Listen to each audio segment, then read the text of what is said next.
भारत की खोज के दूसरे अध्याय तलाश के दूसरे भाग भारत की शक्ति और सीमा के अंतर्गत हम पाते हैं कि नेहरू जी का विचार है कि यदि भारत की शक्ति के संस्थानों और उसके पतन और नाश के कारणों की खोज की जाए तो पाएंगे कि यह लंबी और उलझी हुई प्रक्रिया है। अचानक न जाने ऐसा क्या हुआ कि प्रत्येक क्षेत्र में आगे रहने वाला भारत तकनीक की दौड़ में पिछड़ता चला गया और यूरोप के वे देश जो अत्यधिक पिछड़े थे तकनीक में काफ़ी आगे निकल गए। तकनीक विकास का कारण था विज्ञान के बारे में सचेत होना, साहसिक शक्ति एवं मानसिकता। नई तकनीकों से यूरोप के देशों का सैन्य बल भी बढ़ा, जिससे उनका पूर्व दिशा में अधिकार करना आसान हो गया।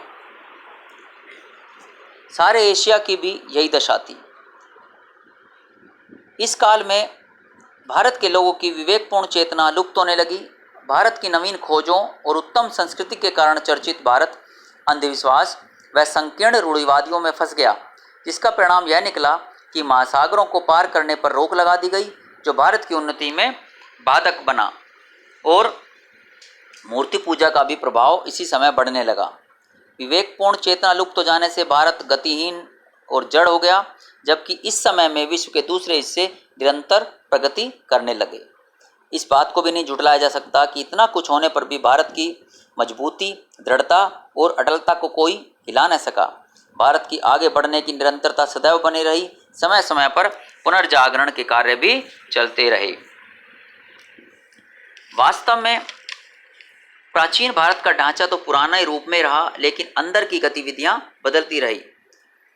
प्राचीन व नवीन का सामंजस्य स्थापित करने की इच्छा इस समय बराबर बनी रही और इसी लालसा ने भारत को गति दी तथा पुराने को बनाए रखने के साथ साथ नए विचारों को आत्मसात करने का सामर्थ्य दिया। नेहरू जी का सोचना है कि उन्होंने प्राचीन भारत की तलाश हेतु, उसके अस्तित्व को समझने परखने हेतु अनेक वस्तुओं, प्राचीन स्मारकों और कई सांस्कृतिक उपलब्धियों का अध्ययन किया, किंतु वे उन तत्वों को प्राप्त नहीं कर पाए जिनकी उन्हें तलाश थी। इस समय भारत विचित्र अवस्था में था। भयंकर गरीबी, शासकों द्वारा लोगों का बुरा हाल और समाज में मध्यम वर्ग के आधुनिकता की ओर बढ़ते कदम, सब कुछ बेचैन करने वाला था। इस समय मध्यम वर्ग अपने आप को अंग्रेजों की जंजीरों में कैद और सीमाओं में जकड़ा हुआ समझता था, किंतु वह उनके विरुद्ध जाकर स्वयं तरक्की और विकास करने की इच्छा भी रखता था। यह वर्ग शासन के ढांचे के विरुद्ध न था, क्योंकि वह चाहता था कि अंग्रेजों को हटाकर सत्ता संचालन उसके हाथों में आ जाए। वास्तव में इस सोच का कारण था इस मध्यम वर्ग की पैदाइश इसी ढांचे के कारण होना, क्योंकि वह शुरू से ही देख रहे थे कि अंग्रेजों की नीतियां और शासन संचालन इस तरह का है कि स्वयं उनको उस सत्ता संतुलन को साधने के लिए अंग्रेजों के हाथों से उसे खींचना होगा। इसी क्रम में नेहरू जी पाते हैं कि युवा बुद्धिजीवियों के समक्ष एक ऐसे नए भारत की तस्वीर आने लगी जो दूसरे ढंग का था, अर्थात ग्रामीण भारत। वह भारत अपना ही जीवन जीने में मस्त था और यह सब नेहरू जी को बड़ा बेचैन कर देता था। नेहरू जी जानते थे कि भारत अपने में सभी विशेषताएं होते हुए भी अधीनता का जीवन व्यतीत कर रहा है। उसे बार बार असफलता और कमजोरियों का मुंह ताकना पड़ता है, इसका उन्हें दर्द भरा एहसास होता। भले ही लोगों की सोच बदल गई हो, वे भारत की वास्तविकता को जानने का प्रयास न करते हों, तो भी भारत की ग्रामीण जनता हमेशा नेहरू जी को अपनी ओर आकर्षित करती रही। उनमें कुछ ऐसा था जिसे परिभाषित नहीं किया जा सकता, अर्थात वे भारत से पूर्णतः जुड़े प्रतीत होते थे। ग्रामीण अभावों में रहते हुए भी भारत की शान थे। जो बात उनमें थी वह भारत के मध्यम वर्ग में न थी। नेहरू जी इस बात से परिचित थे कि भारत की तस्वीर बदल रही है। कुछ तो इस कारण कि 200 वर्षों से अंग्रेजों के अत्याचार झेलते भारतीय, विशेषकर ग्रामीण भारतीय परेशान हो चुके थे, लेकिन फिर भी उनके अंदर कुछ ऐसे मूल्य और धरोहर बचे थे जो भारत को बहुत सार्थक करते हैं। भारत माता, भारत माता अंश के अंतर्गत नेहरू जी ने यह बताया है कि किस प्रकार भारत माता का स्वरूप देश के प्रत्येक भाग के लोगों के लिए अलग अलग था। नेहरू जी जब भारत की बात करते हैं तो उनकी अपनी एक अलग ही विचारधारा। नेहरू जी सभी भारतीय किसानों को यह संदेश देना चाहते थे कि भारत महान है, हम सब इसी के हिस्से हैं और हमें इसका महत्व समझना होगा। वे जब भी किसी सभा में जाते तो लोगों को बताते कि भारत क्या है, उत्तर से दक्षिण तक, पूर्व से पश्चिम तक, यह सब एक ही स्वरूप रखता है। उन्होंने ये भी जाना कि भारत के किसानों को लगभग एक सी समस्याओं से गुजरना पड़ता है। सभी समान रूप से गरीबी, कर्ज, निहित स्वार्थ, जमींदार, महाजन, भारी लगान, कर, पुलिस के अत्याचार, सभी समान रूप से इनसे जूझ रहे हैं। विदेशी हुकूमत से सभी प्रताड़ित हैं। सभी मिलजुल कर, एक होकर अगर प्रयास करेंगे तभी देश को अंग्रेजों के चंगुल से छुड़ा पाएंगे। इसी समय नेहरू जी किसानों को विश्व बंधुत्व का संदेश देना भी न भूलते। वे बताते कि हम सब विराट विश्व के एक छोटा हिस्सा हैं और हमें भारत को अखंड मानकर उसके बारे में सोचना होगा। किसानों से मिलकर नेहरू जी ने जाना कि गांव में रहने वाले किसान प्राचीन महाकाव्यों, गाथाओं, दंतकथाओं अर्थात प्रचलित कथाओं की संपूर्ण जानकारी रखते हैं। बहुत से लोग तो ऐसे भी थे जो भारत के चारों कोनों में स्थित धार्मिक स्थलों की यात्रा कर चुके थे, अर्थात पूरे भारत की जानकारी रखते थे। किसानों के प्रति नेहरू जी के मन में विशेष प्रेम था।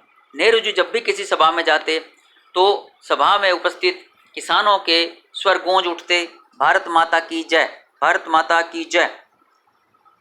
नेहरू जी भाव विभोर उठते और तुरंत प्रश्न कर देते, इस पुकार का क्या अर्थ है? कौन है भारत माता, कैसी है? तब सब एक दूसरे का मुंह देखने लगते।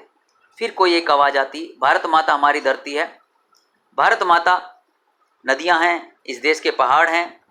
फिर कोई अपने प्रांत को भारत माता बताने लगता। तब नेहरू जी समझाते कि भारत माता किसी गांव जिले की मिट्टी नहीं, पूरे भारत की मिट्टी भी नहीं, भारत के खेत खलियान, नदियां, पहाड़ भी नहीं, इस देश के प्रत्येक प्रांत में रहने वाले भारतीय भी नहीं, इन सब से मिलकर संपूर्ण भारत भूमि पर स्थित प्रत्येक चीज, सब मिलकर भारत माता है। भारत की जनता उसका विशेष हिस्सा है। इस प्रकार प्रत्येक भारतीय भारत का हिस्सा है और यह विचार उनके दिलो दिमाग में बैठता जाता और उनकी आंखें ऐसे चमकने लगती मानो उन्होंने कोई महान खोज कर ली हो। अब हम अगले अंश भारत की विविधता और एकता के बारे में अगर बात करें तो नेहरू जी ने सोचा कि सदियों से भारत में विभिन्न प्रांतों में विभिन्न भेदभावों के बीच भी सब में एक एकता का सूत्र रहा जिसने इस देश को बांधे रखा। वे कहते हैं कि यह 100% सत्य है कि भारत में विविधता होते हुए भी एकता है। संपूर्ण भारत के लोगों में खान पान, रहन सहन, पहनावा, भाषा, शारीरिक मानसिक रूप से विविधता दिखती है, लेकिन फिर भी भारतीय एक हैं।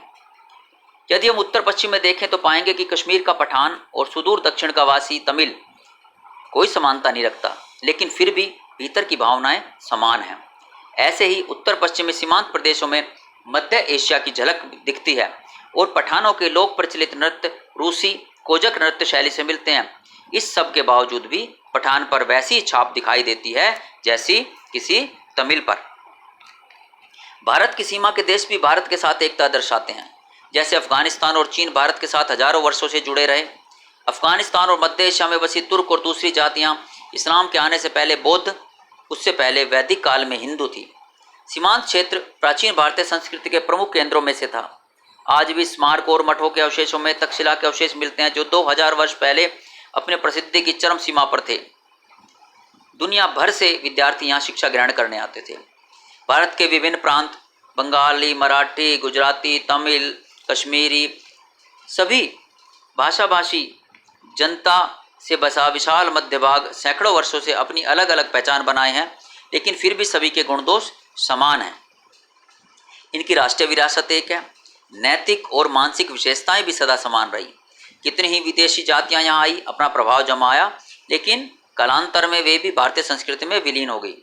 भारतीय मानस में एकता ही सबसे ऊपर रही। तभी तो एक भारतवासी भारत के किसी भी हिस्से में अपने ही घर किसी अपनेपन की अनुभूति करता है, जबकि किसी दूसरे देश में वह परदेशी या अजनबी महसूस करता है। बाहरी जातियों के जो लोग भारत में आकर बस गए, कुछ पीढ़ियां बीतने के बाद वे भी भारतीय हो गए, जैसे यहूदी, पारसी और मुसलमान। जिन भारतीयों ने इनके धर्म को अपनाया वे धर्म परिवर्तन के बावजूद भी भारतीय ही बने रहे। आज भी यदि हिंदुस्तानी ईसाई कहीं चला जाए तो उसे हिंदुस्तानी ही माना जाएगा। इसी तरह कोई हिंदुस्तानी मुसलमान अगर तुर्की, अरब, ईरान या किसी भी अन्य देश जहां इस्लाम को मानते हों चला जाए, तब उसे हिंदुस्तानी मुसलमान ही समझा जाता है। नेहरू जी का कहना है कि जब भी वह भारत के बारे में सोचते हैं तो उनके सामने दूर दूर तक फैले मैदान, उन पर बसे अनगिनत गांव, शहर और कस्बे जहां वे घूमे, वर्षा ऋतु की जादुई बरसात और झुलसी हुई धरती का सौंदर्य, विशाल नदियां, उनमें बहता जल, ठंडा प्रदेश खैबर, भारत का दक्षिण रूप, बर्फीला प्रदेश हिमालय, या वसंत ऋतु में कश्मीर की कोई फूलों से लदी घाटी, अथवा उनके बीच कलकल बहता झरना, ये सब ऐसी तस्वीरें हैं जिन्हें वे सहेज कर रखना चाहते हैं। इसी प्रकार जब नेहरू जी जन संस्कृति के बारे में विचार करते हैं तब वे बताते हैं कि भारतीयों की गतिशीलता को देखते हुए सब उसका संबंध अतीत से जोड़ना चाहते हैं। पूरे भारत में उन्हें एक समान सांस्कृतिक पृष्ठभूमि मिलती है, चाहे सभी अलग अलग प्रांतों के लोग हों। इस पृष्ठभूमि में लोक प्रचलित दर्शन, परंपरा, इतिहास, प्राचीन कथाएं सभी का मेल इस प्रकार था कि किसी को अलग अलग करना असंभव था। भारत के महाकाव्य रामायण और महाभारत का ज्ञान सभी भारतीयों को है और उसकी हर घटना, उसका नैतिक अर्थ लोकमानस पर अंकित है। अनपढ़ ग्रामीण लोगों को भी प्राचीन ग्रंथों के सैकड़ों पद याद हैं और उनके उदाहरण वे अपनी बातचीत में प्रयोग करते हैं, नैतिक उपदेश देने में माहिर हैं। इससे नेहरू जी यह सोचते हैं कि यदि उनके मन में लिखित इतिहास और लगभग सुनिश्चित तथ्यों से निर्मित तस्वीरों का भंडार है, तो इन किसानों के मन में अपनी तस्वीरों का भंडार है, जो किसी साहित्य से कम नहीं, जिनका आधार भले ही इतिहास कम, प्राचीन ग्रंथ व लोक कथाएं अधिक हैं। इससे नेहरू जी ने एहसास किया कि ग्रामीण अनपढ़ लोग भी बौद्धिक शक्ति रखते हैं, सही गलत का विश्लेषण करने में सक्षम हैं। उन्हें भारत में एक और संवेदनशील चेहरे, बलिष्ठ देह और सीधे साफ व्यवहार वाले पुरुष दिखाई देते, तो दूसरी ओर महिलाओं में प्रेम, विनम्रता, गरिमा और संतुलन के साथ साथ दुख से भरा चेहरा भी दिखता। वे सोचते कि यदि इन लोगों के हालात बेहतर हों और इनके पास कुछ करने के अवसर हों तो उन्नति की ओर बढ़ने हेतु वे किसी भी राह पर सक्षम हो सकते हैं। उनका मानना है कि भारत में चारों ओर गरीबी, उससे पैदा होने वाली अनगिनत कठिनाइयाँ, ये सभी के माथे पर झलकती हैं। सबकी जिंदगी का सुंदर रूप समाप्त हो चुका था। इसी कारण सभी ओर भ्रष्टाचार फैला था, चारों ओर अभाव व असुरक्षा का वातावरण था। लेकिन भारत की असलियत यह थी कि स्थितियों को समर्पित भाव से स्वीकार करने की प्रवृत्ति ही प्रबल थी, अर्थात हर हालत को समान रूप से सहन करने की शक्ति संपूर्ण भारतीयों में थी। भारतीय सांस्कृतिक विरासत की देन विनम्रता और बलमन साथ हजारों वर्षों से भारत की धरोहर रही, जिसे बड़े से बड़ा दुर्भाग्य भी मिटा नहीं पाया।